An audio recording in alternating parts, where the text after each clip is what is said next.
Mungkin sekarang sesi tanya jawab. Tadi kata Mas Ridwan, aku masih kuat lama kok. Jadi kalau ada yang mau tanya, silakan mau 15 menit lagi, setengah jam lagi, it's okay. Silakan ditanya. Mungkin sekian dari aku. Uh, Wabillahi taufiq wal hidayah. Wassalamualaikum warahmatullahi wabarakatuh. Shalom, Om Santi Santi Om, Namo Buddhaya, salam kebajikan, selamat malam semuanya. Yo, thank you bro. Ini sebenarnya tadi udah ini sih udah ngatur lah. Ini kalau misalnya mau molor sejam juga nggak masalah. Ya udah, kita langsung masuk aja ya ke Q&A-nya. Tadi ada beberapa mungkin yang tanya di di chat, cuman udah aku minta tolong ditulis lagi di Q&A biar terkumpul di sini ya Q&A-nya. Soalnya kalau ke chat tadi agak udah ketumpuk di atas-atas itu agak susah buat nyari taunya. Nah ini bebas bro, maunya Q&A-nya gimana? Diurutin dari yang paling atas saja gitu. Walaupun tadi sebenarnya aku baca ada yang sempat balik lagi ke kayak misalnya terkait akuntansi, ada yang di bagian SBN, kemudian ada yang bagian uang kayak gitu. Ya, tapi nggak Oh, masalah paham. sih. Ah, ya, silakan aja mungkin enaknya gimana? Mau dibacanya apa baca sendiri aja? Tolong baca mas, aku lupa yang mana, aku tadi terlalu fokus ke ini. Ini mulai dari yang atas aja dulu ya, biar biar urut nih. Ini dari Rian, pernah kejadian SBN gagal bayar nggak sih Indonesia atau negara lain? Seingatku di zamannya udah lama, kalau udah baru ya seingatku ya. Itu SBN gagal bayar. Tapi aku lupa siapa zaman itu dari SBN atau belum ya. Aku jujur belum tahu, atau 98 kali ya, aku lupa. Tapi SBN itu hampir jarang banget gagal. Kalau kalian baca apa tadi Basel itu nama lembaganya sama BCBS ya. BCBS itu mengkategorikan SBN itu risknya nol, teman-teman. Beberapa contoh lain yang risknya nol itu, satu SBN negara, sovereign sovereign sovereign bonds.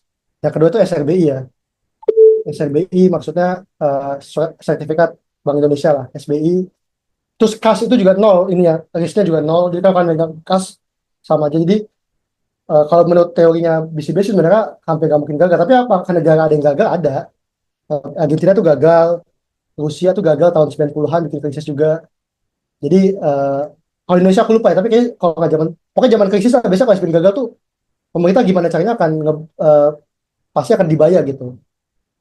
Eh, tapi aku tahu kan mungkin isunya ke apakah SBN sekarang akan dibayar ya. Ya kalau di Twitter kan lagi rame itu. Mungkin itu dulu jawabannya ya.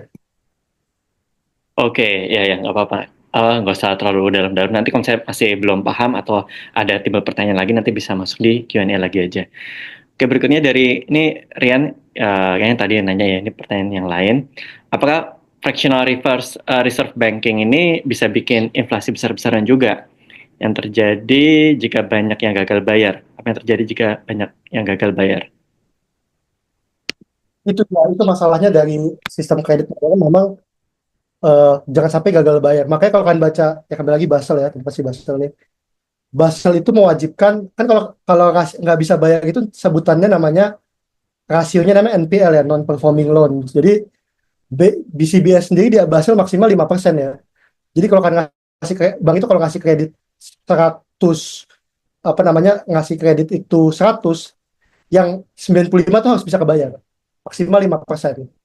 Nah, itu karena itu makanya Bang jadi tadi muncul prinsip 5C itu karena itu. Karena bank itu jangan sampai gagal lebih dari 5% gitu. Nah, pakai kalau kalian ngikutin isu kok zaman COVID, waktu itu OJK nerbitin peraturan rekayasa accounting. Gimana caranya NPL tuh, karena pas COVID itu pasti gagal bayar semua kan orang. Nah, berarti kan udah lebih dari 5% semua tuh. Akhirnya OJK bikin rekayasa accounting supaya NPL tuh nggak apa namanya, NPL-nya nggak bermasalah, nggak tabrakan sama aturan lah. Apakah kemudian akan bikin krisis? Iya itu benar, makanya tadi dibatasi jangan sampai di atas 5%. Jadi 5% kamu nggak, bank NPL 2%-nya udah, ya, kamu udah nggak ada gitu kamu. Atau 3% udah ada juga. Jadi itu ekonomi yang rapuh lah, ekonomi modern itu ekonomi rapuh. Paling gitu. Hmm, oke oke. Mungkin nanti kalau misalnya ada yang masih belum paham bisa ini ya kasih question tambahan. Kita pindah dulu. Sebenarnya tadi banyak yang hal yang menarik sih di bagian ini ya bandarmologi ya. Ini nyambung sama pertanyaan Rafa. Bagaimana bisa memantau pergerakan bandar tersebut? Juga gimana cara memahami niat si owner ini?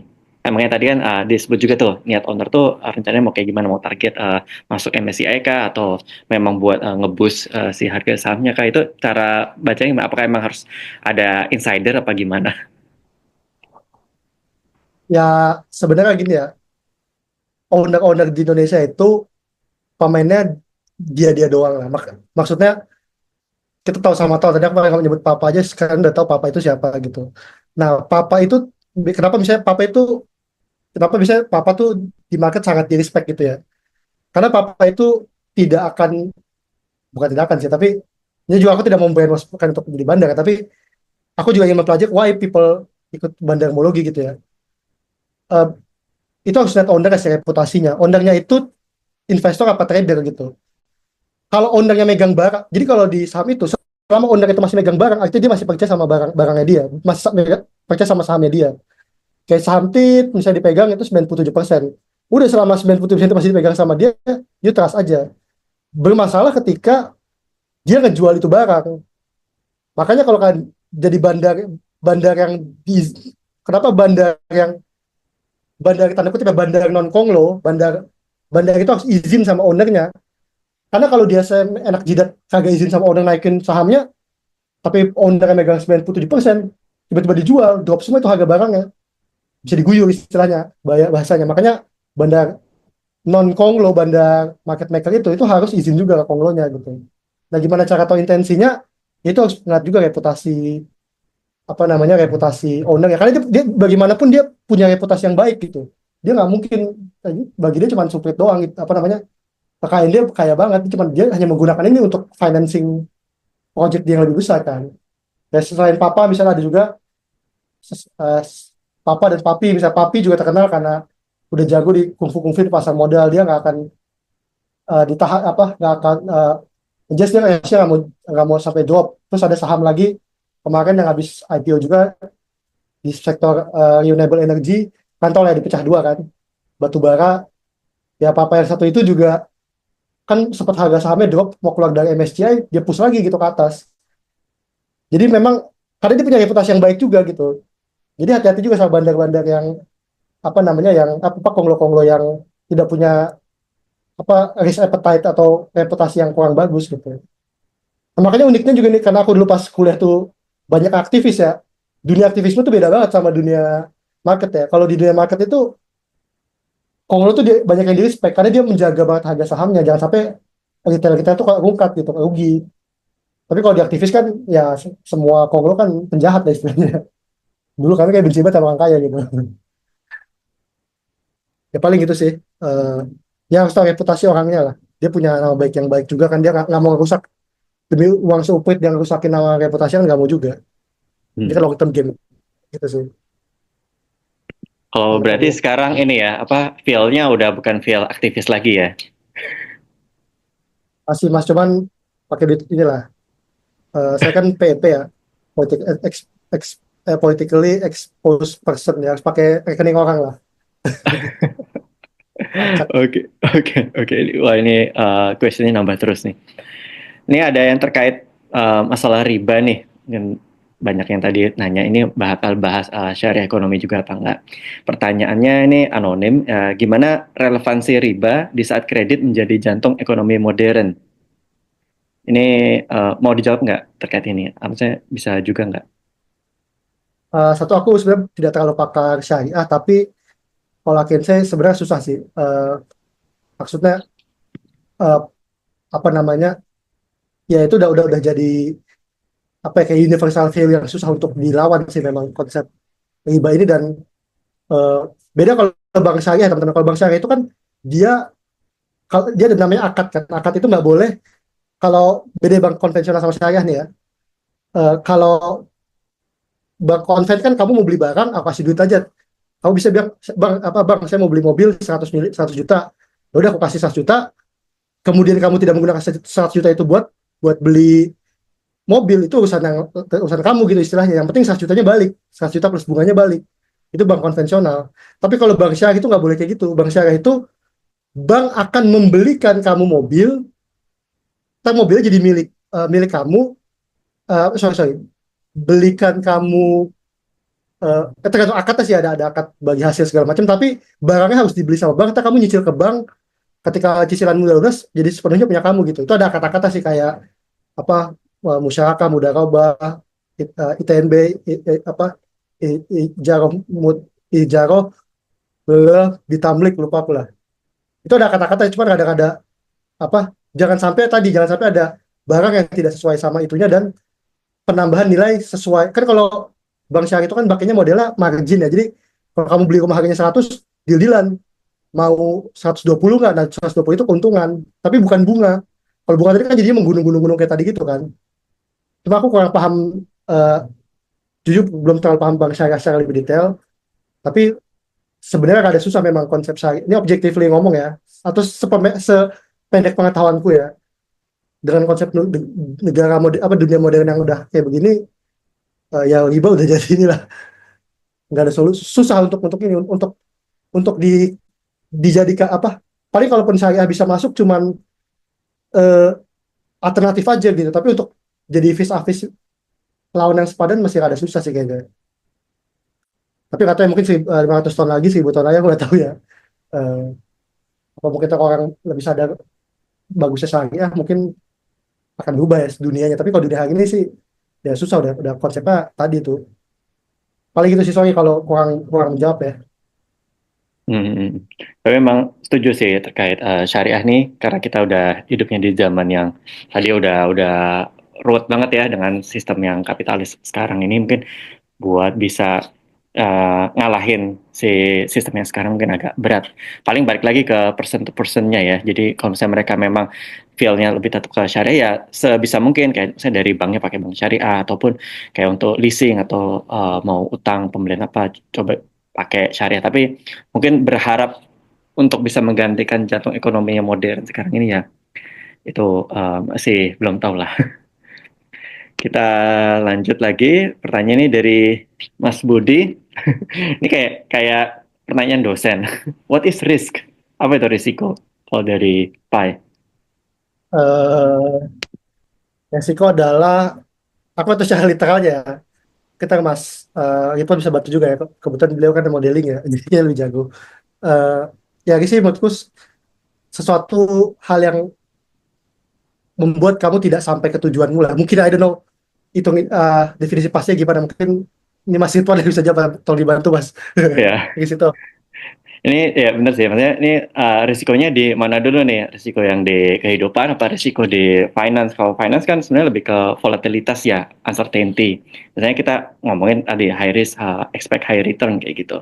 Ya ketika kita mau mencapai returnnya segini, untuk mencapai situ tuh ada ada risikonya tuh, kemungkinan volatilenya, kemungkinan dapatnya bahkan lebih atau mungkin jauh daripada di bawah dari return yang diharapkan. Itu volatilitas, itu adalah risikonya. Ini lebih gampangnya lebih ke situ ya. Nah, tiap orang itu punya appetite ke risiko. Ada yang mereka ingin mencapai satu tujuan itu, ya pinginnya lurus-lurus aja. Makanya banyak instrumen yang misalnya low risk kayak misalnya kayak apa, sukuk, atau misalnya surat utang negara kayak gitu ya. Atau misalnya di kalau reksadana pasar uang kayak gitu. Tapi memang returnnya itu relatively lebih kecil dibandingkan kalau misalnya kalian masukin ke saham atau let's say aset-aset yang lebih high risk gitu, let's say mungkin kripto kayak gitu ya. Tapi ya tadi risiko tuh volatilitas. Untuk mencapai situ banyak kemungkinan, kemungkinan sampai apa enggak di target waktu yang kalian harapkan kayak gitu, atau mungkin enggak selalu ngomongin target waktu sih kayak gitu. Kira-kira gitu. Berikutnya kalau dari Rizky, sebenarnya insider trading itu ilegal atau hanya sebuah hal yang berada di gray area, Bang? Gimana nih? Ya, undang-undang pasar modal itu ada, itu lah pasal, aku lupa, tapi di undang-undang pasar modal dan P2SK itu ada 96 kalau nggak salah, aku lupa pasalnya, undang-undang penguatan dan pengembangan sektor keuangan itu dilarang. Cuman di Indonesia aku lupa, nggak pernah sama sekali, atau aku pernah baca tesis di anak S2 UI itu sempat nulis soal insider trading tahun 2005 kalau nggak salah. Tapi aku itu kan tesis yang tertutup, jadi aku nggak bisa baca lebih detail. Aku lupa itu hasilnya terbukti atau enggak ya. Tapi di Indonesia insider trading itu, atau intinya insider trading ini teman-teman ya, kalian dapat informasi lebih duluan daripada orang lain, terus kan belinya lebih duluan supaya dapat keuntungan gitu ya. Nah, Situ sesuatu yang sangat susah ditegakkan lah. Tapi kalau di Amerika itu udah bisa dia. Banyak orang-orang yang lumayan, nggak banyak juga sih, susah dia. Tapi bisa kalau di Amerika. Tapi di Indonesia, eh, aku jujur belum pernah dengar sih. Kalaupun ada kan 20 tahun yang lalu gitu ya. Bisa ditegakkan ya. Jadi itu susah banget sih. Gimana kayak misalnya Mas Ridwan punya emiten atau saham publik. Terus Mas Ridwan sahabatku gitu. Terus Mas Ridwan ngasih tahu, besok ayah gue, misalnya ayahnya Mas Ridwan yang punya duitnya ya. Besok ayah gue mau beli apa, bikin harganya naik nih. Nah, Mas Ridwan ngomong sama aku di kafe. Terus, gue dapet info nih, gue beli. Ya aku untung. Tapi apakah kemudian aku jadi insider trading? Mungkin iya. Tapi kan gimana cara regulator mengetahui bahwa aku bertemu Mas Ridwan di kafe nggak jelas gitu, nggak ada rekaman, nggak ada apa, kan susah. Iya, iya benar. Tapi kalau misalnya kayak di US tuh bisa kayak gitu ditelusuri ya.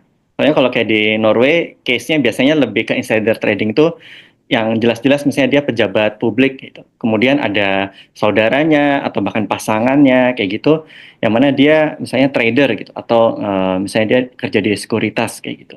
Nah, itu clear kayak gitu ya. Maksudnya oke tuh itu bisa kena tuh masalah etiknya gitu. Tapi yang tadi tuh yang ya kita bukan pejabat publik, kita ya ya sebagai warga sipil biasa itu tapi somehow punya akses duit yang begitu banyak melimpah kayak gitu untuk ngelipetnya gitu jadi lebih gede gitu. Agak sulit juga Ya, ya tadi ya. ya di USD kan ada bercandaan, ada Nancy Pelosi kan, mantan kepala DPR-nya dua periode. Hmm. Itu kan orang bilang ya, kalau lu nggak bisa beat ngalahin Nancy Pelosi, ikutin aja gitu. Dan Nancy Pelosi kan ketua DPR. Kayak tahu semua kungfu-kungfu di satu negara. Bahkan dia bisa panggil siapapun yang dia pengen gitu. Dan aku juga follow di Twitter kayak akun Nancy Pelosi tracker gitu. Udah copy aja apa yang dia komen. Terima kasih Nancy Pelosi, anakku bisa sekolah, plus aku bisa biayai keponakanku sekolah. Udah beat aja. Kalau nggak ngerti sama aja, ikuti aja Nancy Pelosi gitu. Masuk kapan, keluar kapan. Karena Nvidia, dia kan tahu tuh sebelum DeepSeek bakal keluar kan jatuh banget kan tuh, 9.000 triliun rupiah, value-nya jatuh. Dia udah keluar duluan. Tahu dia. Iya, iya, iya, iya. Kalau di Indonesia siapa tuh Nancy Pelosi-nya? Itu bahaya mas. Jadi bisa di-track jabatan yang sama. Ya itulah pokoknya. Oke, oke. Ini kita lanjut lagi. Ini ada perusahaan yang asetnya, oh ini lebih ke persamaan akuntansi ya. Yang asetnya tuh banyakkan liabilities-nya daripada equity. Apakah ini termasuk perusahaan yang buruk? Ini ngomongin solvensi ya. Uh, Aku jawab, debt to equity-nya lebih besar. aku jawab singkatannya, tapi mas itu bisa beli dalam ya kan, itu accounting dia. Tapi teman-teman, jadi teman-teman harus paham di accounting itu nggak, ada beberapa jenis perusahaan yang memang heavy ekuitas, heavy debt kayak bank gitu. Bank tadi kan 88% heavy debt ya, karena memang ya, sorry, heavy liability gitu. Nah, ada juga perusahaan yang memang utangnya tinggi. Contohnya apa? Misalnya sektor infrastruktur. Infrastruktur itu eh, apa namanya? Kan buat bikin duit ini kan nggak mungkin pakai duitmu semua sepenuhnya kan. Misalnya ada, ya, ya real estate lah mau bikin satu, jadi nyebut yang itu lagi, emiten yang itu. Ya ada emiten yang itu lagi mau bikin apa, wilayah wisata misalnya gitu. Dia pakai, kan buat bikin berapa triliun, dia berapa triliun dia sekarang pasti ngutang gitu buat bikin. Dia nggak pakai duit sendiri, makanya dia akan heavy banget ke liabilitasnya dibanding ke ekuitas.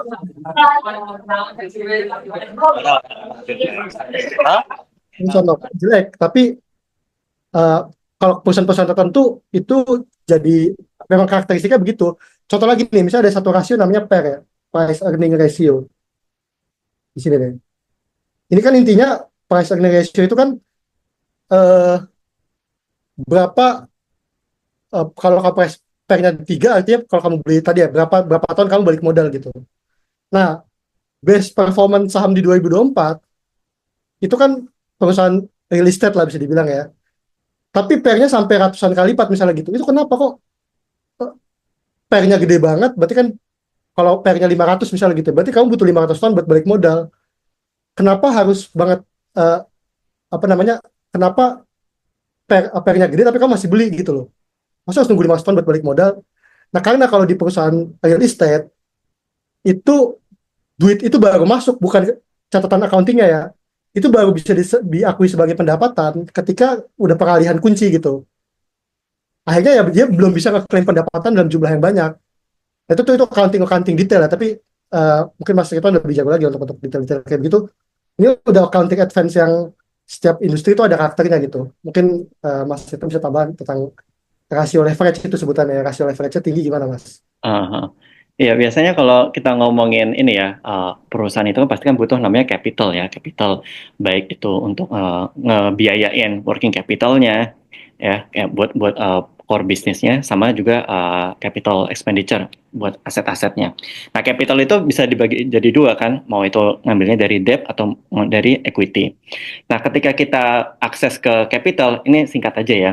Ini pasti ada yang namanya cost of capital ya. Mungkin kalau pernah ngambil apa dulunya accounting atau finance ya, kita dulu pernah belajar cost of capital itu berapa sih biaya atau konsekuensi dari capital yang bisa kita akses, baik itu melalui debt atau melalui equity. Nah, kalau misalnya di finance itu ada grafiknya. Jadi kita kalau misalnya awal-awal bisnis yang belum punya akses ke equity yang gede, misalnya belum bisa IPO, memang cuma bisa aksesnya tuh lewat debt gitu ya, lewat apa utang gitu.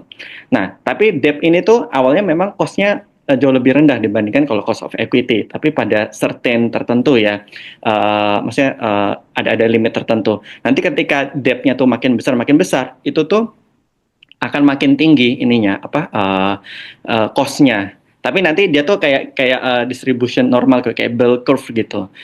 Nah, jadi sebenarnya kalau kenapa debt itu kalau misalnya di awal itu masih oke, masih jumlahnya masih kecil itu masih oke, itu karena ya itu beban dari si debtnya itu biasanya murah kan. Bebannya debt itu apa biasanya ya bayar prinsipal setiap bulannya walaupun bisnisnya itu mau untung atau rugi, cashnya masuk apa enggak, dan juga ada beban interest kayak gitu. Dan beban interest itu juga balik lagi tergantung ke ini rating si company-nya itu, apakah dia ratingnya A, B, apa C gitu. Makin bagus ratingnya, kemudian ya ibaratnya kalau di perorangan tuh inilah apa sih istilahnya BI check-nya itu bagus gitu. Nah itu nanti bisa bunganya ya dari rating berdasarkan ratingnya dia itu bisa lebih rendah lagi. Sedangkan kalau misalnya cost dari equity ya, ini kalau misalnya perusahaan itu udah mencapai level tertentu yang mana dia bisa akses ke cost of equity, itu sebenarnya bisa jadi jauh lebih murah, tapi tergantung juga kalau misalnya cost of equity itu, sorry nanti ini akan sedikit kepanjangan ya. Cuman kalau misalnya banyak equity-nya juga belum tentu dia itu perusahaan yang lebih baik dibandingkan perusahaan yang debt-nya itu lebih banyak ya kayak gitu. Karena hitung-hitungannya cost of capital dari equity itu juga tergantung lagi dari betanya dia dan kondisi inflasi dan juga market return di negara tersebut kayak gitu. Nah, ini mungkin agak panjang, cuman kalian kalau tertarik ya, ini sekalian promosi sedikit, kalian bisa ikutan apa kelas finansiologi karena itu memang bahas banyak fundamental termasuk belajar tentang market ya, kayak misalnya ngitung CAPM, cash flow equity pakai CAPM classical atau after tax return atau pakai Gordon Growth model kayak gitu. Cuma nanti di situ kita menghitung secara ini ya empiris ya. Jadi sebenarnya untuk case-case perusahaan tertentu, industri tertentu itu dia itu lebih baik akses kapitalnya lewat apa? Lewat debt atau lewat equity kayak gitu. Jadi belum tentu debt-nya lebih tinggi itu perusahaannya lebih buruk kayak gitu. Dan itu case by case biasanya. Paling ya gambarannya kira-kira gitulah. Jadi tergantung jawabannya. Jadi nggak bisa langsung dijawab hitam dan putih. Oke, sangat bagus. Jangan lupa join finansiologi untuk lebih Ya. jago. Aku kan ada, saya orang banyak ngomong aja aku. Tapi kalau mau lebih jago ke Mas ini lah, Mas Ridwan dan kawan-kawan finansiologi. Tapi ini malam ini banyak belajar sih terkait apa financial market ya, financial system gitu ya. Itu saya tuh dulu belajar kayak gini tuh tahun 2014, 2016. Maksudnya itu tuh kayak cyclical gitu. Belajar, oh ada hal baru lagi, oh ada film baru, ada buku baru kayak gitu. Cuman memang udah 3-4 tahun terakhir ini nggak terlalu update. Kan kadang-kadang ilmu tuh kalau nggak dibaca diulang lagi kan suka hilang ya, apalagi nggak buat ngajar atau dipakai buat kerja gitu. Makanya ketika dia jelasin ini, oh ya jadi bagus sih buat reminder gitu. Makanya penting sih bisa collab sama Pai yang ilmunya masih fresh ya terkait kayak gini. Kita masuk ke pertanyaan berikutnya secara kalau secara agregat, gimana ya cara kita tahu uang beredar dan jumlah barang dan jasa di suatu negara? Ini kayaknya tadi terkait yang itu ya, salah satu slide-nya itu ya. Nah, ini yang aku diskusikan kemarin pas sama temanku, aku nanya dulu, kita nggak tahu kan, jadi gue ngomong gini bener kan di pemahaman aku apa namanya, aku confirm dulu.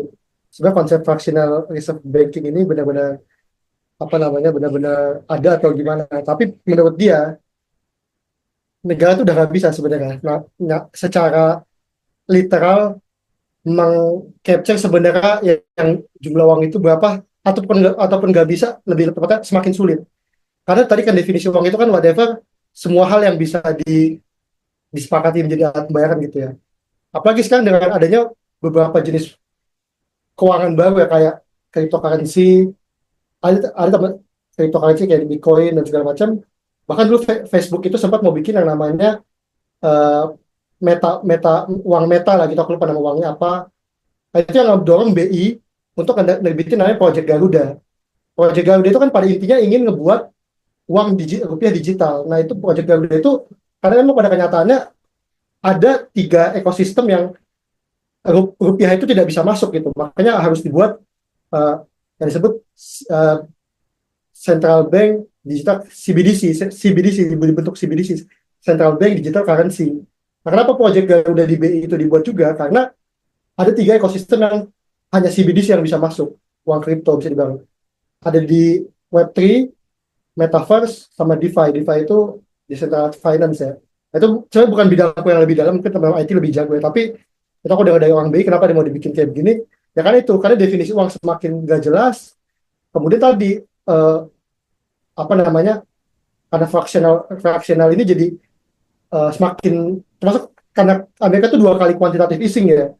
Jadi di jadi kalau nggak salah yang pelajari, Amerika itu dari dia merdeka 1766 sampai 2008 itu jumlah uang itu 1 triliun, jumlah uang yang beredar itu kalau nggak salah 1 triliun. Tapi begitu 2008 karena kuantitatif easing, QE, artinya dia ngebeli aset-aset di bank, obligasi dibeli, semua dibeli, dibawa kasih duit, masuk ke fractional reserve banking, uang itu meledak jadi 4 triliun, naik 3 triliun. Sampai COVID. COVID naik 3 triliun lagi, kalau nggak salah. Jadi sekarang 3 tambah 3 tambah 1, mungkin sekitar 7 triliun, kalau nggak salah. Aku lupa di yang dolar yang beredar itu sekitar segitu. Padahal dari dia merdeka sampai 2008 itu cuma 1 triliun gitu. Berarti ada 6 sampai 7 kali lipat duit tercipta yang baru gitu ya dari, karena tadi QI ini selain karena dia cetak uang juga, tapi ini yang berbahasanya memang fractional reserve banking ini yang ini membuat duit jadi susah banget buat dihitung gitu. Jadi ya memang ada susah sih. Makanya kata temenku, ya karena dia susah, makanya eh, makanya udah bukan, katanya banyak sebenarnya di teman-teman monetaris banyak perkembangan udah nggak pakai pemikirannya Milton Friedman yang penting kita harus bank sentral bisa mengontrol uang beredar. Dia nggak pakai itu, dia pakainya udah inflation targeted framework gitu. Jadi yang dia tuh bukan bukan jumlah uang beredarnya, tapi inflasinya gitu. Kalau inflasinya kan jelas ya, kan BI itu kan di setiap, aku pasti di setiap provinsi atau enggak ya, itu punya eh, BI daerah kan, itu kan dia buat ngecek ngecek apa namanya, harga cabai di daerah itu mana, terus disampaikan ke pusat, di rapat dewan gubernur tentukan berapa suku bunga segala macam. Ya kan itu memang memang sulit sih sebenarnya kalau ngitung berapa jumlah uang. Makanya yang paling bisa dihitung paling inflasinya gitu. Lagi tadi definisi uang makin aut-autan. Belum lagi kayak adanya pinjol, uang jadi ngilang semua kan di Indonesia ini. Paling gitu sih. Makin susah lah intinya. Karena definisi uang semakin blur. Hmm, hmm, hmm. Ini saya agak lompat-lompat dikit ya. Saya baca tadi beberapa pertanyaan, ada yang simpel mungkin masih berkaitan. Kayak misalnya terkait apa? Uang adalah alat tukar berbasis trust. Kalau jumlah mata uang tiap negara ke dolar itu dipengaruhi atas dasar apa, Mas? Sama mungkin nggak sih trust itu hilang di suatu negara? Nah itu kan harus baca bukunya Ray Dalio juga yang paling baru. Principle of Changing Society ya. Jadi, atau baca bukunya eh, Kagan yang The Rise and Fall of Great Power. Jadi aku suka, sebenarnya aku termasuk orang yang percaya sama Bitcoin kan. Ya, technically 90% portofolio aku sekitar di sana ya. Eh, apa namanya? Orang suka bilang misalnya Bitcoin bukan uang karena nggak punya underlying gitu, nggak punya dasar. Kalau saham kan underlyingnya perusahaan, kalau obligasi underlyingnya projectnya atau utangnya. Kalau terus pertanyaanku dolar underlyingnya apa gitu loh. Kan sejak 1971 itu kan dulu kan dolar di-peg sama emas ya, ditahan sama emas kan. Jadi untuk 1 kilogram emas sama dengan keluar berapa dolar. Sama kayak konsep bank sentral di awal tadi aku bilang apa namanya asal usul bank sentral itu dari commercial banking yang paling besar. Tapi kan 71 dilepas, akhirnya bank sentral dolar itu nggak ada ininya, nggak ada dasarnya, nah, nggak ada underlyingnya lah. Nah pertanyaan tuh underlyingnya dolar apa? Ya, all I can say ya underlyingnya ini teoriku aja, aku belum tahu mungkin ada penjelasan lebih detail. Tapi menurutku dolar itu underlyingnya cuma satu, yaitu kekuatan Amerika. As long as Amerika kuat, pengaruh dolar akan selalu dipakai. Nah di bukunya Ray Dalio dia tulis nggak selalu dolar teman-teman. Jadi awalnya itu Gilden apa Gilder apa Gilden gitu. Itu mata uangnya Belanda bukan Gulden ya. Ketika Belanda jadi negara superpower, Gilden yang paling kepake. Ketika Prancis jadi negara paling, tapi kata Prancis paling atau enggak ya? Ketika Portugis, ketika Inggris jadi negara paling maju, pound sterling mata uang asingnya.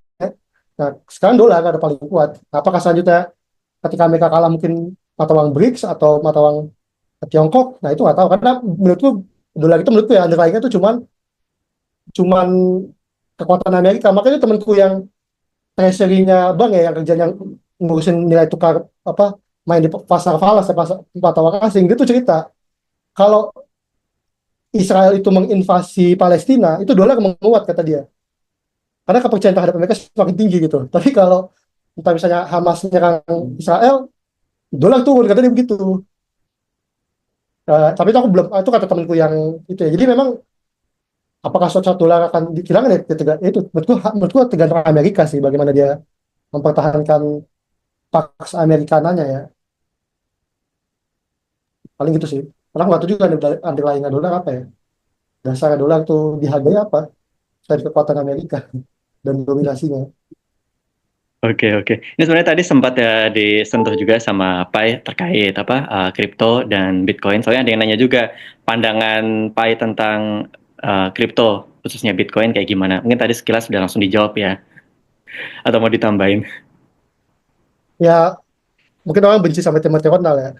Tapi menurutku apa kata dia ada benar sih sebenarnya. Dan dia kan dibilang di dunia itu cuma 3 hal yang jumlahnya tetap lah kata dia. Kalau mau investasi ya. Satu Bitcoin, which is cuma 21 juta dan nggak mungkin lagi menambah. Dan biaya mining tuh makin mahal. Jadi kalau dulu kamu mining dapat sekali mining satu Bitcoin, sekarang 0,0 berapa persen misalnya, 0, berapa. Itu di halving terus lah.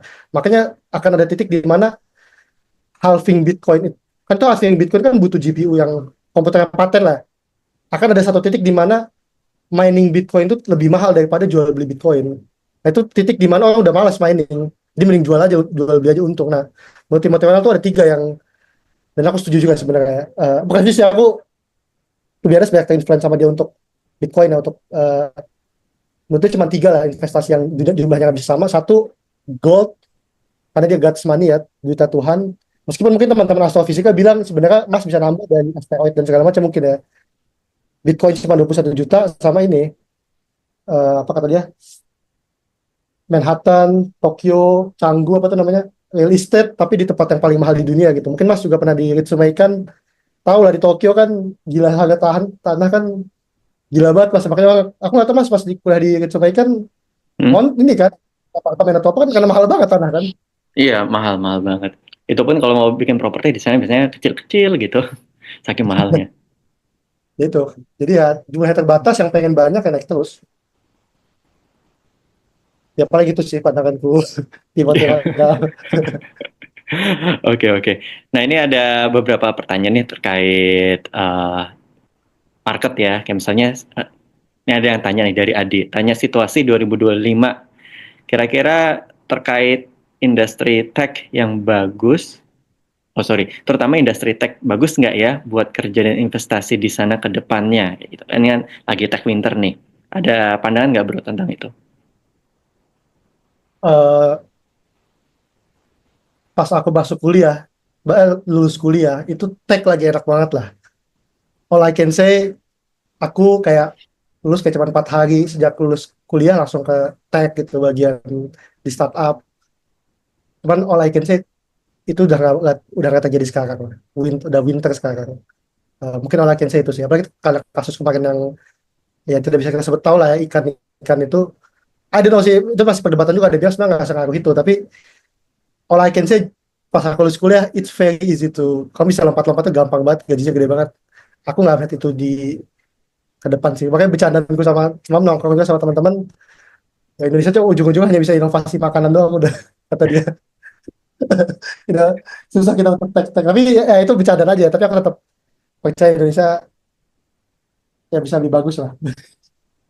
Meskipun kalau kalian mau kabur aja dulu silahkan lah, itu hak orang untuk bahagia. Oke. Mungkin Mas ada pendapat juga kan, Mas, lumayan banyak teman-teman IT kayaknya ya, apa tech juga. Iya benar-benar. Ini kayaknya sebagian besar juga yang apa ikutan di webinar malam ini juga ada yang dari IT ya. Yang mungkin udah banyak tersampaikan ya di Twitter juga. Mungkin kalau misalnya mau diobrolin satu-satu mungkin akan agak sedikit panjang. Cuman ya itu ya gitu kondisinya inilah bersabar aja. Ada aku ada chat, aku mau langsung jawab aja nih ya. Hmm, Kalau hmm. lagi dari 4 film yang tadi direkomendasikan, mana yang paling urutannya, menurutku paling enak itu Inside Jobs. Masa kalau kan mau paham ya, bukan paling seru tapi understand itu Inside Jobs nomor satu. Nomor dua Too Big to Fail. Habis itu The Big Short.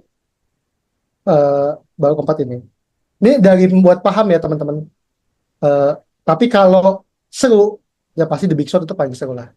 The Big Short itu paling seru. Tapi kan harus paham juga kayak CDS itu apa sih. The Big Short itu kan intinya ada 3 kelompok yang membeli, yang bertarung terhadap dropnya market kan. Tapi kan untuk paham kenapa begitu, aku pun urutannya gini, nontonnya NCM aku gini urutannya. Kan yang Big Short aku terakhir. Nah, margin call itu paling susah karena ngawang banget, terus tokoh-tokohnya apa kayak susah lah, margin call itu susah, bahkan ya susah, paling susah itu margin call lah. Ya, mungkin silakan Mas pertanyaan selanjutnya Mas. Oke, dari Rian, bisa nggak suku bunga Indonesia turun ke 3 atau 4%? Bukankah dengan turunnya suku bunga bisa meningkatkan pertumbuhan ekonomi? Nah, ini kayaknya pernah aku bahas juga ya. Jadi ada ruang kosong lah ya. Karena, eh, aku cari ruang kosong ini ruang kosong lah ya. Aku juga ngajarin di kelas sih. Eh, jadi ini teman-teman, Indonesia itu nggak, suku bunganya nggak bisa ngelawan the Fed lah. Jadi kan cara kerjanya gini ya. Ini the Fed nih. The Fed, kok jadi gini? Sorry, the Fed, sorry. Intinya kita tidak bisa melawan the Fed.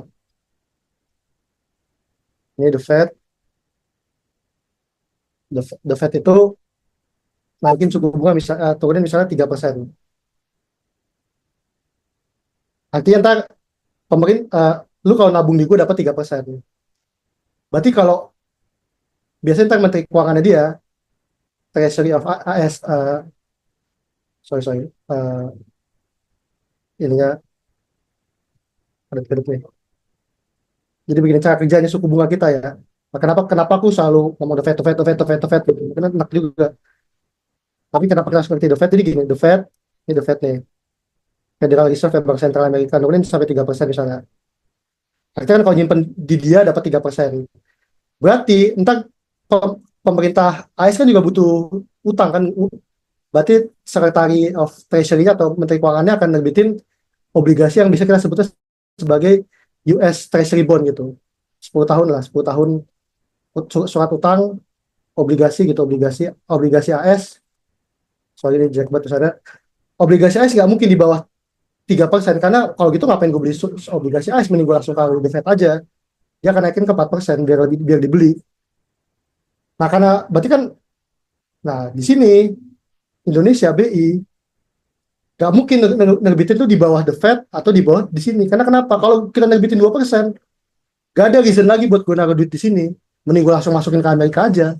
Yang terjadi apa? Capital outflow. Duit hilang semua dari Indonesia, kabur semua, nih tukar hancur-hancuran. Maka BI harus naikin 5%. Ya pokoknya di atasnya US Treasury bond apa obligasi AS lah. Terus Menteri Keuangan kita juga butuh duit kan, SBN. Nggak bisa dong nebitin 5% karena tadi kalau gitu kan karena yang makan SBN kan bank juga banyak yang makan SBN ya. Yang ngebeli tuh bank juga gitu. Jadi ya kalau 5% mending gue langsung ke bank naruh di BI aja gitu. Ya udah mending eh, dia akan naruh 6% gitu. Karena di sini ya tadi yang disebut risk itu yang disebut sama Mas itu risk ini karena orang itu semakin beresiko. Tadi kata kata Mas Ridwan kan kalau profil perusahaan itu A, utangnya biasanya bunganya semakin kecil ya. Negara juga begitu teman-teman. Diasumsikan negara negara emerging market itu pasti suku bunganya nggak bisa fleksibel itu karena ya dia harus menggoda negara lain supaya mau masuk ke negara kita gitu dengan suku bunga yang tinggi gitu. Karena kan SBN dan SBN ini kan yang makan nggak cuma orang Indonesia, orang negeri juga yang makan. Jadi kurang lebih gitu. Kayak ini ada SRBI itu. Ketika SRBI diturunin naikin 7% ini gede banget teman-teman. Pertanyaan gue kalau SRBI 7%, siapa yang mau beli SBN 6%? Makanya aku udah cerita dari temanku yang investment analisnya eh, asuransi, dia cerita lucu banget. Jadi dia tuh di selaku investment analisnya yang tadi ngelola asuransi itu, dia cuma ditarget per tahun 7%. Dapat dari float tadi dikelola di 7%. Tiba-tiba BI nerbitin SRBI 7,5. Langsung dia makan. Kata dia, begitu gue makan, udah gue tidur setahun, kata dia. Kayak begitu. Jadi, gue ditarget 7% tiba-tiba SRBI ngeluarin 7,5 ya, gue happy-happy deh setahun dia kata dia. Gak perlu mikir udah. Kan SRBI setahun biasanya kan, atau 6 bulan setahun. Nah, jadi kayak gitu, kenapa apa kita bisa buat 3%? Bisa kalau ada VT 0 misalnya. Dia 0, dia ini 1, Bank Indonesia 2, SBN 3, gitu. Just sulit untuk kita ngelawan The Fed. Makanya ya Indonesia adalah Amerika yang tertunda aja gitu. Kan isu-isunya juga gitu kan yang kami-kami di Amerika baru masuk ke kita 2 tahun, setahun. Iya, iya, Paling iya. Ini ibaratnya ini juga sih ke appetite-nya teman-teman ya. Jadi maksudnya kalau ibaratnya nih makan apa bakmi ayam gitu. Bakmi GM kan pasti jauh lebih mahal ya. Bakmi STR77 pasti lebih mahal daripada bakmi ayam pinggiran jalan gitu. Tapi kalau misalnya tiba-tiba suatu saat bakmi GM harganya sama persis dengan bakmi pinggir jalan gitu, sama-sama let's say 10.000 gitu, Pak. Sekarang berapa sih bakmi ayam di Jakarta tuh? 10.000 masih dapat nggak? 20.000 ya? ya udah. Tapi di Jakarta Timur ya. Nah itu misalnya bakmi ayam pinggiran jalan itu 10.000, tiba-tiba bakmi GM, bakmi SR77 tuh 10.000 juga.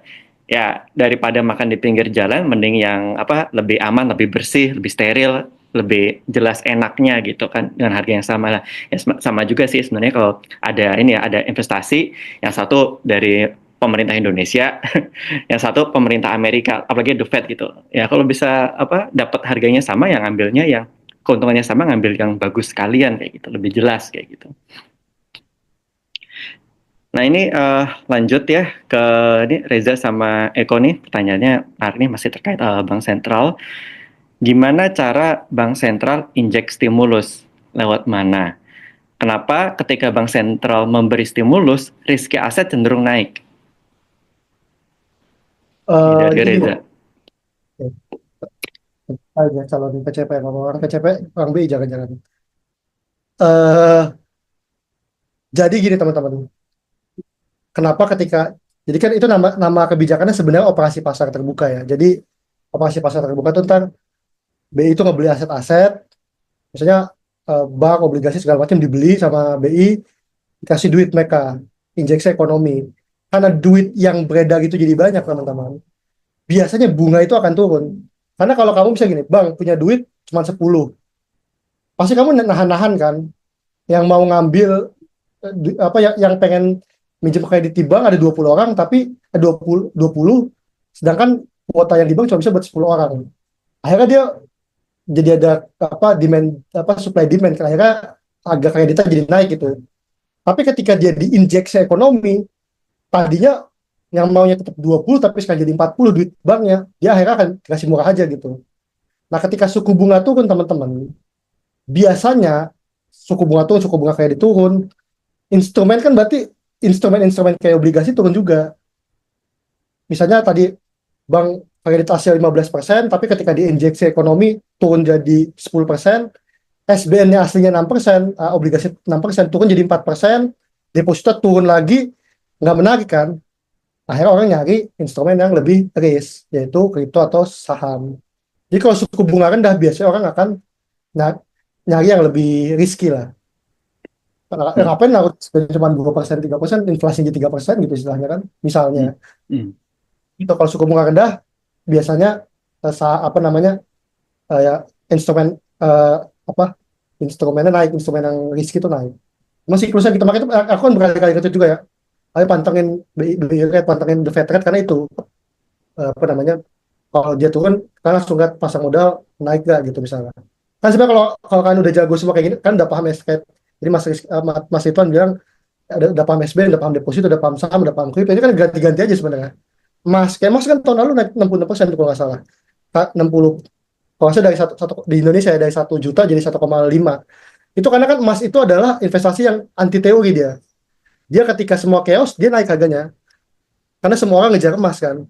Ketika misalnya invasi Rusia ke Ukraina itu langsung emas naik. Bahkan itu bisa mengalahkan kripto gitu loh. Jadi ya udah kan pindahin kan ke emas gitu. Makanya pentingnya tadi belajar apa semua instrumen investasi, dan aku bilang ini sebenarnya nggak mengikat. Karena faktanya eh, emas itu beat banyak banget tahun lalu ya. Teman-temanku ada yang beli di BSI cicil emas. Jadi cicil emas itu harganya dikunci ya. Dia beli 100 gram pas harganya 1 juta. Sekarang harganya 1,5. Dia mendapatkan barang seharga 1,5 ketika dia beli harganya 1 juta, dan dia nyicilnya masih senilai 1 juta. Berarti kan dari kalau 1 juta kali 100 kan 100 juta ya. Dia mendapatkan barang seharga 150 juta dengan harga 100 juta. Untuk 66%. Ya 66% ya. Sorry, berapa tuh? Berapa persen ya? Ya begitulah pokoknya. Naik 50%. Nah kayak gitu, maksudnya pentingnya memahami semua itu tuh begitu sih. Lagi paten di mana masuk aja udah. Pokoknya duit kita nggak berideologi aja gitu. Aku juga nggak tahu one day, karena aku belum nikah aja. Tapi kalau udah nikah mungkin Bitcoinku sisa 10% kali. Mungkin aku juga nggak tahu, Mas Ridwan udah berkeluarga, instrumennya mungkin akan lebih apa, nggak bisa cacing-cacing naga-naga lagi aja kalau udah ngumpet, Betul, kasihan. betul. Habis sekolah kan dia nggak bisa makan. Ada ini lebih banyak yang dipikirin daripada buat cacing-cacing naga-naga lagi. Ya, paling gitu ya. Oke, sip, sip, thank you. Ini beberapa pertanyaan saya baca nih kayak semacam ngetes apa gimana ya, jadinya koleganya Pai semua nih. Nih dari kita coba ya dari IB Eko Afrianto. Kalau dilihat dari kondisi sekarang, bener nggak sih trade off antara suku bunga dan nilai tukar rupiah itu saling trading off? Dimana kalau bunganya tinggi, perekonomian tuh jadi sulit tumbuh, tapi ada potensi perbaikan nilai tukar. Tapi ketika suku bunganya diturunin, ya pertumbuhan ekonominya jadi bagus, tapi nilai tukar rupiahnya jadi buruk kayak gitu. Bener nggak sih saling trade off kayak gitu? Betul, karena ada namanya ini nih, kan kita pelajari lebih. Tapi intinya negara itu tidak bisa memilih, ada trilema ekonomi lah. Negara itu nggak bisa memilih monetar independence, ini artinya dia boleh nilai tukar segala macam dia yang atur. Sorry, kalau monetar independence tuh ya kebijakan ekonominya, kebijakan moneter independen, exchange rate nilai tukar, ini berarti BI rate ya, BI rate ini exchange stability berarti nilai tukar, sama capital outflow berarti ekspor impor ya. Itu semua nggak bisa milih teman-teman. Contoh misalnya maksimal 2 dari 3 ya. Kalau suku bunga diturunin, artinya SBN akan turun. SBN turun, asing tidak mau masuk. Ketika asing tidak mau masuk, asing keluar. Berarti apa dijual-jual apa rupiah dolarnya cabut semua. Dolarnya semakin sedikit, dolarnya naik, rupiahnya melemah. Tapi suku bunganya benar kan turun saat ekonomi ngebos. Tapi bahayanya karena dolarnya jadi sangat tinggi, impor jadi mahal. Which is impor itu adalah buat juga bahan baku gitu. Jadi memang itu trade-off sih di situ sih ya, antara nilai tukar itu apa namanya, eh, kalau terlalu rendah, kalau rendah emang kredit jadi lancar gitu ya. Pertumbuhan ekonomi tinggi gitu. Tapi bahayanya kan nilai tukarnya jadi drop. karena ya tadi instrumen investasi nggak, yang SBN nggak laku gitu. Memang sebenarnya ada juga sih datanya di Kemenkeu ya. Temanku ada yang pakar SBN tuh ngajarin aku, kurang paham juga apa pemain detail juga sih, mantengin ada kayak SBN tuh kadang-kadang bisa 60% tuh punya asing bahkan yang makan gitu, bukan bukan Indonesia. Nah ketika suku bunganya rendah turun, kita hitung-hitungan yield segala macam, tapi aku nggak terlalu jago ngitungnya.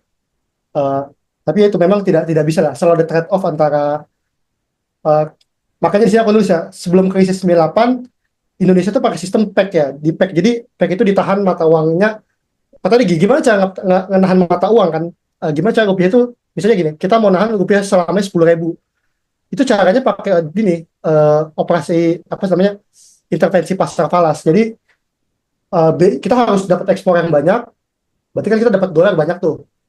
Dolar itu akan kita pakai buat stabilin nilai tukar. Misalnya dolar terlalu dikit, ya kita kita buang-buangin dolar ya biar banyak tuh di Indonesia, jadi stabil.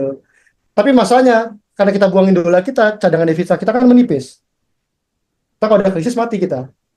Nah itu yang terjadi di 98. Salah satunya karena kita mencoba ngepack ngepack kita kan tahan ya. Kita ngepack dolar kita, apa rupiah terhadap dolar, kita nggak bisa cadangan devisa. Begitu kolaps, nilai tukar jatuh, kagak ada, kita untuk menstabilkan, kalau nggak salah ya, kalau di apa aku baca, kalau nggak salah untuk bisa menstabilkan kita bisa butuh 100, tapi cadangan itu cuma 30. Lalu 70-nya gimana cara stabilinnya? Nah itu IMF datang itu buat nambelin 70-nya misalnya. Nah, itu yang disebut nggak, memang susah untuk dapetin semua. Nah, makanya sejak termasuk Korea juga kan, Korea Thailand itu kan chaos juga pas 98. Korea itu sekarang jadi negara dengan cadangan devisa keempat terbesar kalau nggak salah. Karena dia sadar dengan kalau dia nggak punya, kalau dia mau ngepack dolarnya, berarti dia akan ngabisin cadangan devisanya. Tapi kalau cadangan devisa habis ketika mengharuskan di operasi moneter, dia nggak ada senjatanya gitu. Makanya ini tidak mungkin untuk dapat semuanya. Even China juga gitu. Aku nggak tahu sih, China setahu juga masih di pack juga setahu, tapi dia pack rendah dia, biar ekspornya tinggi. Ya kalau negara apa, Tiongkok tuh senang lah jadi negara kita tuh kan, kan dolar apa rupiah melemah mulu tuh, senang lah kalau di Tiongkok karena negara ekspor gitu.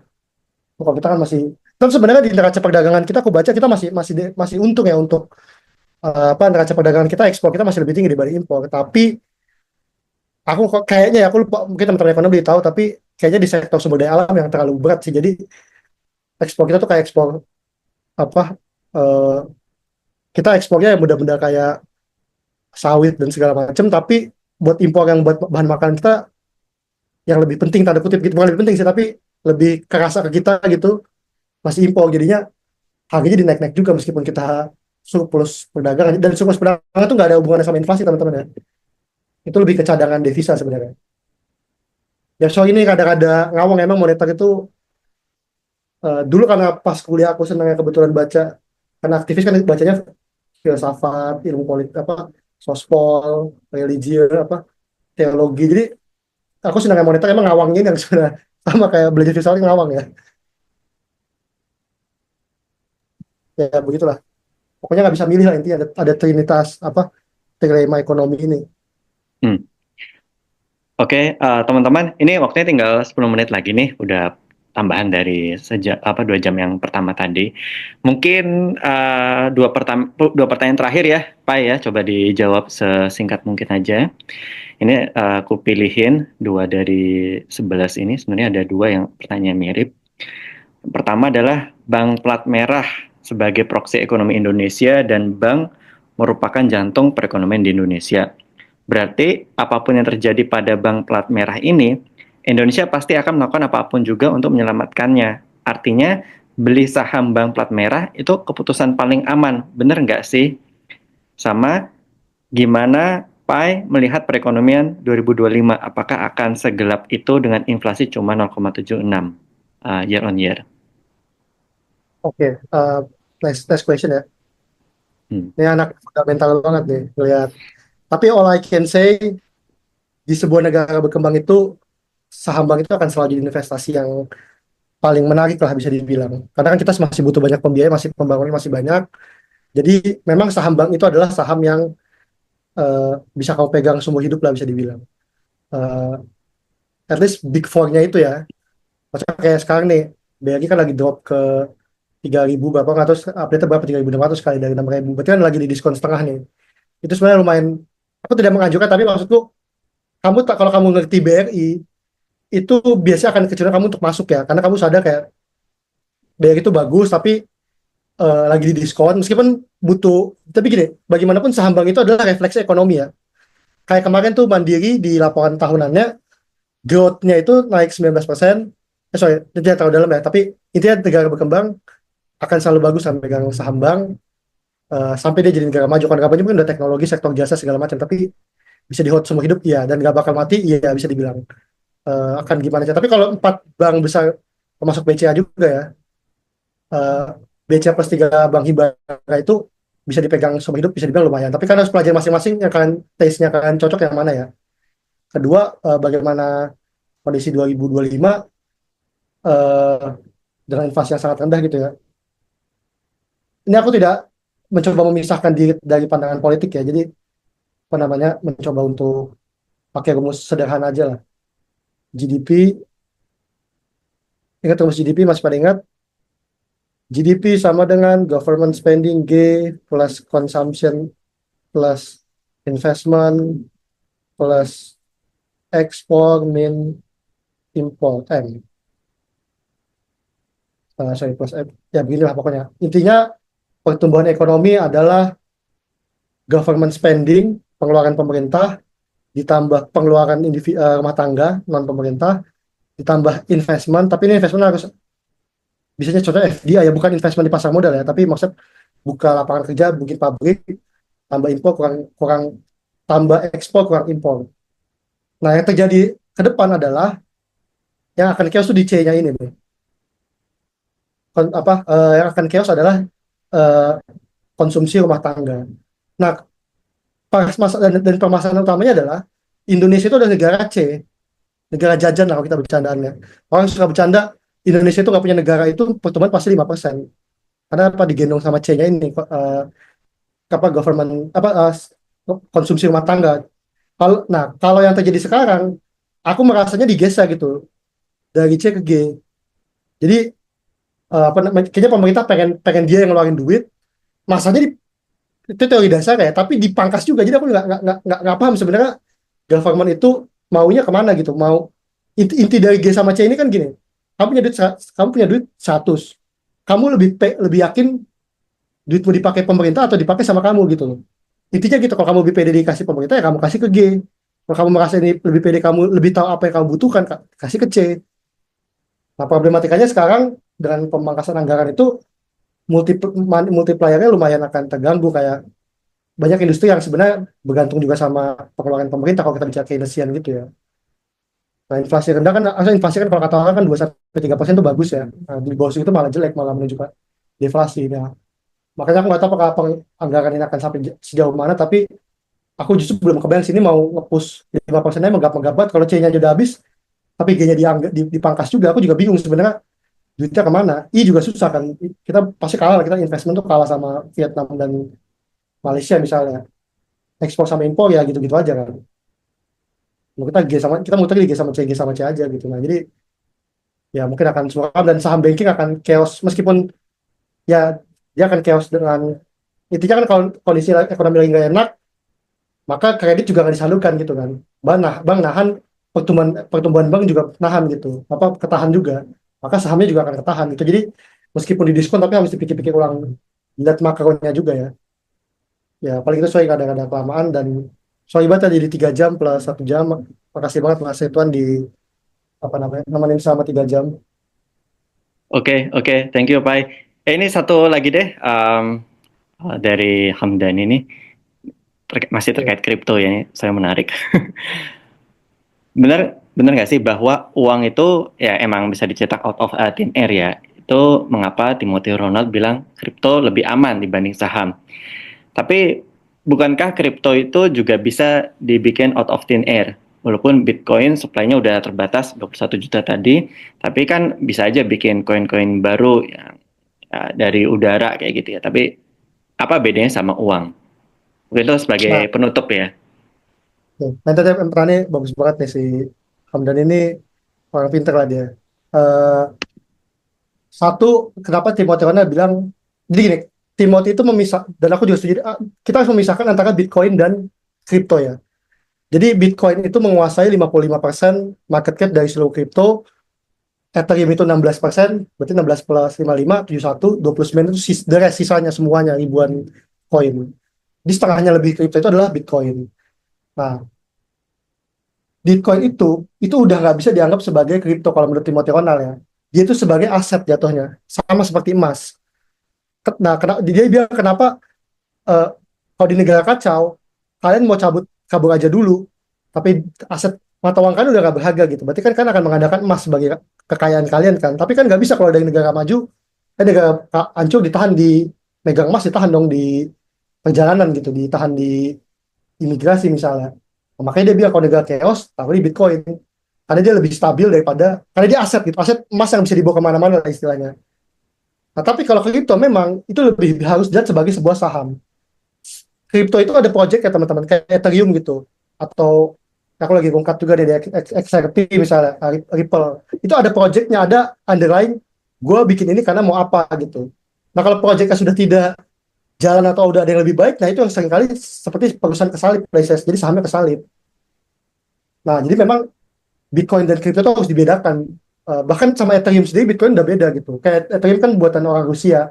Bitcoin tuh benar-benar kayak Tuhan menciptakan satu aset, bener hilang gitu. Satoshi Nakamoto nggak tahu siapa, nggak pernah ada yang tahu apakah itu orang, apakah itu perusahaan. Jadi udah ngebuat sistem yang nggak bisa diapa-apain, kayak nggak bisa dihack. Orang bilang quantum computing akan bisa ngehack Bitcoin, nggak bisa. Ada penjelasan lebih detailnya, tapi yang bisa dihack bukan bukan Bitcoin, tapi wallet yang buat nyimpan Bitcoinnya. Terus apa lagi tadi? Yang kedua, kenapa saham itu lebih? Karena saham itu bisa diterbitkan terus-menerus. Dia pakai model right issue, private placement, dan segala macam. Jadi jumlahnya akan tergantung kepentingan owner. Benar-benar dia bisa mengedilusi saham. Kamu punya saham 10%, tiba-tiba diterbitin gede-gedean, sahammu terdilusi sisa 1% itu bisa gitu. Dan kamu kalau mau itu harus nembus lagi 9% sisanya, bayar lagi karena untuk malah ungkat gitu. Nah, jadi kayak begitu memang bahayanya apa, kenapa Bitcoin. Jadi kan Timothy itu kan pindah ke Bitcoin karena dia tahu, udah tahu pasar modal dia dengan, jadi kalau kamu udah duit 1 triliun, market tuh udah gak kuat sama duit kamu. Market Indonesia, temanku aja pernah cerita, perusahaan asuransi, dia investment analisa asuransi, mau buang barang 2 triliun gitu saham. Itu butuh 2 minggu buat ngabisin barangnya baru diserap sama market. Nah, bayangkan kalau duitmu 1 triliun, saham Indonesia udah gak kuat buat kamu, dan aku rasa Timothy udah sekitaran ratusan M ya kayaknya, dan pasti dia akan dengan nature-nya, dengan sendirinya akan ke Bitcoin. Termasuk Andri Hakim yang udah 400 M atau menuju 1 T juga akan cabut juga, yakin aku one day ke Amerika atau ke Bitcoin, karena saham kita udah nggak cukup lah buat kalau orang udah sangat kaya. Belum tadi ada permasalahan isu private placement lah, stock influence segala macam. Bitcoin nggak bisa digituin. Paling gitu sih. Maaf kalau kurang jelas, dan mungkin segitu dulu lepasnya 2200. Oke. Oke, thank you banget buat Pai, buat sharing-sharingnya ya, sharing dagingnya. Makasih juga buat teman-teman. Ini dilihat tadi udah sempat mencapai 400 hampir 500, terus sudah satu persatu berguguran. Mungkin mau nggak mau juga malam mingguan ya, atau udah capek malam juga. Ini juga nanti dari hasil rekaman webinar ini nanti akan saya share ya, saya ini dulu, saya compile dulu, mungkin saya edit seperlunya, kemudian sebelum itu nanti saya share di WhatsApp group atau di email ya, via email. Kayaknya di apa Mayar itu juga bisa ditaruh webinarnya gitu. Jadi teman-teman yang kemarin udah daftar itu nanti tinggal dibuka lagi aja portal Mayarnya, itu nanti webinarnya bisa ditaruh. Itu saya belum pernah nyoba sih, cuma nanti saya coba. Nanti kalau udah berhasil nanti saya infoin lewat WhatsApp group dan di email ya. Oke gitu, mungkin dari Pai ada kata-kata penutup sebelum kita ini exit. Uh, Menurutku kan pasti kan ada kata datang ke sini ada kata finansialnya ya. Pasti kan ingin memperkaya diri kalian juga gitu. Dan carilah uang sebanyak-banyaknya dengan cara yang benar, yang halal, uh, buat, because there's no nobility in poverty lah. Gak ada kemuliaan dalam kemiskinan gitu. Jadi pelajari semua, jangan capek, cari temen, uh, ikut bootcamp Mas Ridwan, dan pokoknya cari uang sebanyak-banyaknya. Sebenarnya bisa bantu orang juga, bisa hidup sesuai apa yang kalian pengen. Kalau kan ada orang miskin yang kalian kasih, bisa nolong orang semakin banyak. Semoga itu semua tercapai dan dapatkan kemuliaan dengan cara kalian masing-masing lah. Termasuk salah satu kekayaan ya. Tapi ada cara-cara lain, ada pintaran, baik dan banyak teman segala macam. Terima kasih Mas Sultan juga atas kesempatannya. Terima kasih teman-teman soal ibat 3 jam nemenin aku job-job nggak jelas. Thank you banget. Tolong ntar kalau yang bahaya-bahaya disensor itu Mas ya. Kayaknya sih harusnya sih aman ya, tapi kayak Bang Senturi lumayan bahaya tuh. Oke, oke, oke, siap, siap. Oke, thank you semuanya. Mungkin sorry ya, nggak ada sesi foto bareng juga. Paynya nggak bisa nunjukin muka, jadi ya daripada ini sama aja kayak kalian foto sama avatar doang kayak gitu. Oke, thank you semuanya. Bye bye, sehat-sehat semua. Thank you Pai ya buat sharing-sharingnya. Sehat selalu di sana. Yuk, assalamualaikum warahmatullahi wabarakatuh. Bye bye semuanya. Nah, PPT aku kasih ke Mas Sultan, tolong dikasih ke grup juga ya. Siap, siap. Aku izin cabut dulu ya teman-teman. Pada mau tanya bisa Oke, di follow dimanapun. Ada sip, sip. Bye bye semuanya.